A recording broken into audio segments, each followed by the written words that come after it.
Joining me here today are obviously Lieutenant Governor Boyd Rutherford and the co-chairs of the Maryland Redistricting Reform Commission, Judge Alexander Williams, who was appointed by President Clinton to the U.S. District Court in Maryland, where he served with great distinction until 2014.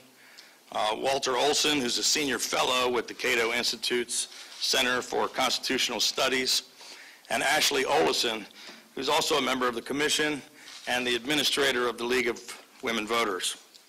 Earlier this month, a panel of federal judges ruled unanimously that the boundary lines of Maryland's 6th Congressional District are unconstitutional.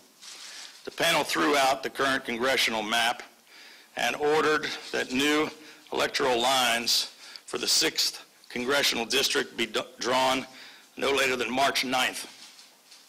The federal court confirmed what we in Maryland have known for a long time, that our state has the unfortunate distinction of having the most gerrymandered districts in the nation. The court has determined that the districts were drawn which violated constitutional rights of Maryland citizens. In his opinion, Chief U.S. District Judge James Bretter called the partisan gerrymandering a cancer on our democracy, and I could not agree more. The outcome of decades of redistricting cycles have made Maryland's congressional and legislative districts an embarrassment to our state. I was proud to sign on to a bipartisan amicus brief in support of the plaintiff's case regarding the 6th Congressional District. Free and fair elections are the very foundation of American democracy and the most basic promise that those in power can pledge to the citizens they represent. This unanimous ruling was a victory for the overwhelming majority of Marylanders who value fairness and balance in our political system. It was a victory for Marylanders who are fed up with the divisive partisan politics that are used to suppress any honest debate or real competition of ideas. Unfortunately and inexplicably, Maryland's Attorney General, Brian Frosh, who personally participated in the gerrymandering, continues to be on the wrong side of this fight and on the wrong side of history. Despite the fact that the former Governor, Martin O'Malley, admitted under oath that he violated federal law by drawing districts with the explicit intent to maintain one-party rule and to disenfranchise voters. The Attorney General, rather than recusing himself or letting the ruling stand, has instead chosen, completely on his own, to appeal the unanimous ruling by the federal court. Actions like these are exactly why Marylanders are fed up with politics as usual. Today, we are taking immediate action to comply with the unanimous federal court ruling, which requires us to immediately draw a new 6th Congressional District map. I am authorizing an executive order which will create the Emergency Commission on 6th Congressional District gerrymandering. This nonpartisan commission will be charged with preparing a plan in an open, public, and transparent manner to amend the boundary lines of the 6th Congressional District to address all constitutional violations. This commission's meetings will be open to the public and live streamed through both audio and video. The adjusted congressional district lines will comply with the U.S. Constitution, with federal law, including the Voting Rights Act, and with all applicable judicial direction, rulings, judgment, or orders. As required, the newly drawn 6th District will respect natural boundaries and the geographic integrity and continuity of any municipal, corporation, county, or other political subdivision. It is required to be geographically compact, and it must not account for how citizens are registered to vote, how they voted in the past, or what party they belong to. This nonpartisan emergency commission will be composed of 9 members, including 3 registered voters who are Democrats, 3 registered voters who are Republican, and 3 Maryland voters who are not affiliated with either the Democrat or Republican Party. Today, I am pleased to announce the appointment of Judge Alex Williams, a registered Democrat, Walter Olson, a registered Republican, to serve as the co-chairs of this interim commission.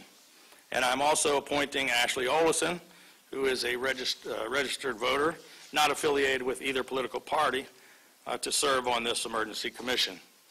All three of these individuals spent months traveling across the state and holding hearings from one end of the state to the other, getting input from concerned citizens about nonpartisan redistricting reform. And I'm confident that they are eminently capable and qualified to assume this important role. The additional 6 commission members will be selected from the public at large and will maintain the same political balance. Each political appointee must be a Maryland voter who has, for at least 3 years, been registered continuously with the same political party, or a registered voter who has continuously been unaffiliated with either the Republican or Democratic parties. No appointee may be a representative or a candidate for representative in the United States Congress, a member of the staff of the governor, the Maryland General Assembly, or the U.S. Congress, an officer or employee of a political party or political committee, or a lobbyist or former registered lobbyist. Members of the public who wish to serve on the nonpartisan commission can apply directly online at governor.maryland.gov/free-and-fair. Applications must be submitted no later than December 10. I would strongly encourage all interested citizens to apply now. In addition to the emergency commission, which is required to immediately comply with the federal court order concerning the unconstitutional 6th congressional district, we will also be continuing our fight to restore long-term fairness and competitiveness to all of Maryland's congressional and legislative districts prior to the 2022 elections. For the past 3 years, our administration has introduced comprehensive redistricting reform legislation in an effort to remove partisan politics from the redistricting process and to end the process of politicians drawing their own districts and picking their constituents rather than the other way around. Sadly, for 3 years, legislative leaders have completely ignored the will of the people of Maryland and failed to take any action whatsoever on this bipartisan common sense legislation. In fact, they refused to even bring it to the floor for an up or down vote. But the people of Maryland and the federal courts agree that the time for our state to act is now to finally restore balance and fairness to our elections. On the first day of the upcoming legislative session, we will introduce the Redistricting Reform Act of 2019 to once and for all remove the politics and the politicians from the process of drawing their own districts. This legislation provides for a nonpartisan redistricting commission, and the result will be fair, open, and transparent nonpartisan redistricting process for all legislative and congressional districts prior to the 2022 elections. Showing real leadership by taking action right here and right now is simply the right thing to do, and an overwhelming majority of Marylanders agree. Other states have already taken action to address this problem. Just this month, voters in 4 other states, Colorado, Utah, Michigan, and Missouri, all approved ballot measures to establish nonpartisan redistricting commissions. Maryland should be leading, but so far we aren't even following. The legislature cannot continue to fight against the will of the people. This fight for fairness, transparency, and bipartisanship in our state is not just your typical fight between Republicans and Democrats. It's much more important than that. This isn't even a fight between the right and the left. This is a fight between right and wrong, and it is a fight worth fighting. So with that, I'll turn it over to Judge Williams for a few additional comments, and then we'd be happy to take some questions from the media. Thank you, Governor. I am Alexander Williams, Jr., a 3-year member of the Maryland Redistricting Commission, and as part of our report to the Governor and the General Assembly, we recommended the creation of an independent redistricting commission charged with drawing a fair and balanced map. Several months ago, some of you may remember, before the end of the last legislative session, in an open op-ed editorial which I wrote and which was published in the Baltimore Sun, I urge the state and the various stakeholders to voluntarily fix and reform our version of partisan gerrymandering before the Supreme Court or the legal federal courts mandated our state to correct constitutionally flawed districts, and to avoid the threat that the courts will intervene and draw our lines for us. My fear has now come to a reality. Following a remand of the Bensky versus Lamone case from the United States Supreme Court, a unanimous three-judge panel of Maryland federal judges throughout the 6th Congressional District and ordered the state to submit a constitutional plan within the next 6 months. I served before and was part of the Redistricting Commission, which held hearings and heard the voice of citizens across the state. I agree with the governor. The governor has now asked that I serve as co-chair of the Commission on the 6th Congressional District Gerrymandering. I am honored again and once again privileged to serve and work with the others representing an independent and transparent commission charged with drawing and recommending a plan to the U.S. District Court to correct the constitutional flaws as determined by the United States District Court for the District of Maryland. And so I am honored again to be asked by the governor to work with the other members of this independent commission. We intend to do it. It's certainly a difficult charge for all of us, but it has to be done because everyone pretty much in Maryland understands that there are flaws and there has to be a correction. Thank you. Thank you. I'll be happy to answer any questions. Governor, what do you think of I think she jumped in right just ahead of you there. Just, Thank you, Governor. You've tried to persuade the legislature to do this 3 times before. What makes you think anything will be different this time? How do you intend to persuade them to do it this time? well, the main announcement today is about the emergency commission because the federal court ruled that we have to draw a new district. In addition to that, we're going to continue to pursue, and that's for the 2020 election, and it has to be done by March. The other legislation, we're going to come back in again. It will also be emergency legislation, so it can take effect immediately upon passage so that we can get to work. But that will be a more comprehensive putting together the process so that when we do the 2020 census, that we can draw free and fair districts and have a better result and a better election for 2022. I don't have any magic ball to say people in the legislature are going to change their mind and finally do the right thing. But I can tell you that there's tremendous pressure from the voters of Maryland, I think, who overwhelmingly support this, whether they're liberal Democrats or conservative Republicans or anywhere in between, from nearly every interested public citizen organization, from the media. Both your newspaper and the gentleman next to you's newspaper there both have written editorials in favor of our legislation. The fact that they've refused to ever even bring it up for a vote, when other people all across the country are taking action, we were one of the first people to talk about it, and yet we're still not making progress. Lastly, I think they did not know the results of the 2018 election when they made that decision last year, and they were hopeful, I think, that maybe they could come back to drawing the districts the way they always have. Now they know that's not going to be the case, that we're going to have a role in the process. We're going to continue to push for an open and transparent process that comes up with fair districts.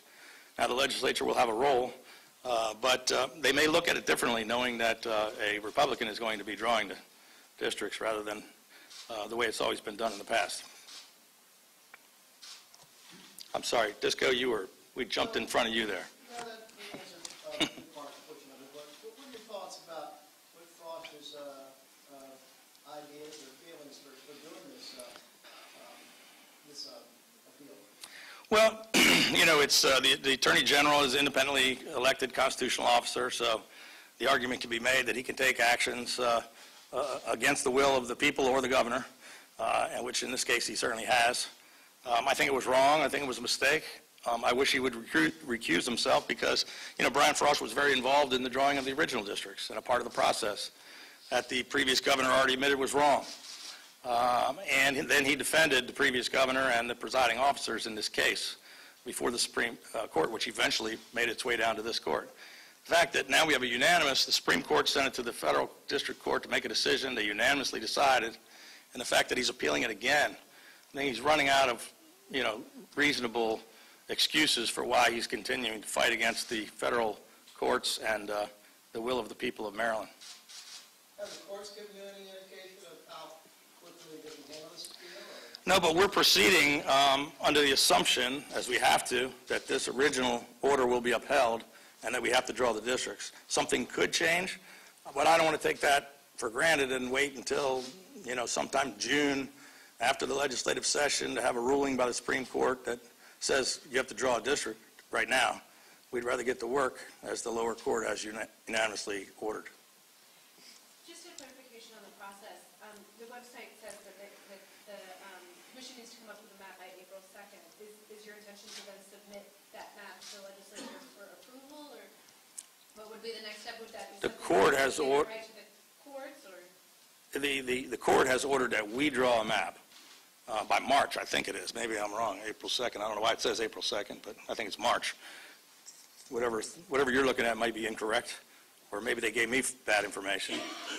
But very quickly, in a little over 90 days, we have to draw a map. Legislature's not here for the first part of that, and we've been negotiating back and forth with them for 3 years with no progress. So we're going to try to draw the most fair district we possibly can, assuming that they don't want to be a part of that process.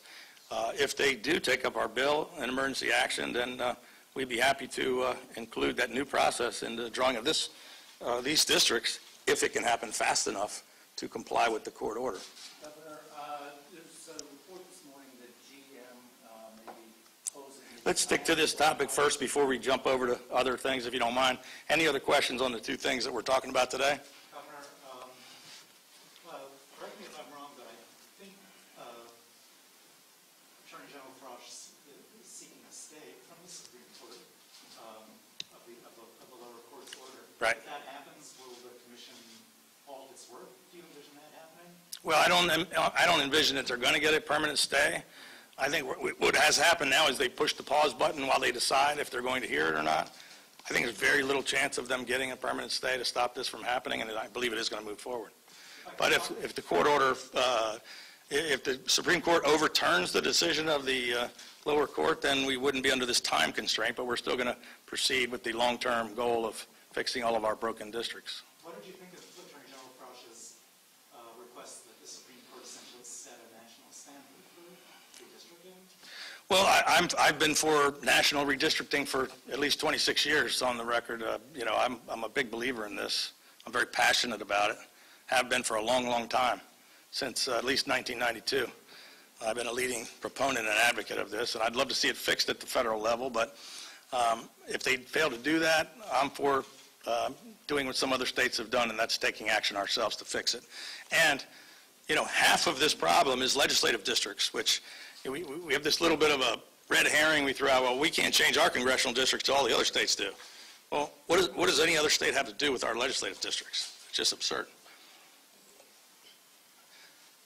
If nobody else on this topic, we'll jump to your question, sir. The GM question, the plant in White Marsh, is there anything that you see that the state can do to forestall the closing of that plant? We don't know at this point. We haven't really gotten the formal input, but we're obviously on top of it and trying to get to the bottom of as we understand it, it's closing of a number of plants all across North America and a cost savings, maybe up to 14,000 total employees. I think we have around 300 involved here in Maryland. We're going to fight to try to keep those 300 jobs, but I don't know at this point the reason why they're closing all these plants across the country. Anybody else? The University of Maryland is still having some problems with their mold problems. Yes. It's still ongoing. What are your thoughts on that? Well, we've got a problem with this. The CDC is currently investigating the most recent problem that we had not only in College Park, but we've had in universities across the country. I know we've had a mold problem due to the very moist summer. We had a lot of rain, and a lot of these storms didn't have people living in them, and the university has promised to address that issue. But this neurovirus that we just had the one incident of is very concerning, and the CDC has taken a leadership role in that investigation. But we're going to try to make sure that the university system and the University of Maryland College Park gets to the bottom of this. Governor, what was the reaction to the federal report on climate change that came out on Friday? And a bunch of legislators today put out a statement saying they're sort of using that as a push to renew their call for a clean energy bill. How do you feel about that legislation? Well, look, I have been a national leader on climate change. Our clean air standards are stronger than all but 2 states in America. By far, no Republican governor in the country has taken the action I've taken on climate and on clean air. Our standards are twice as strong as the Paris Accord recommendations. My position is 100% different than that of the President of the United States. But I didn't see anything that any legislator said today, so it'd be hard to comment on that. But I'm very proud of our record, and I think most people have already touted us as being one of the states that's leading the effort on this in this regard. Last question. Do you ran them out? All right, thank you, guys.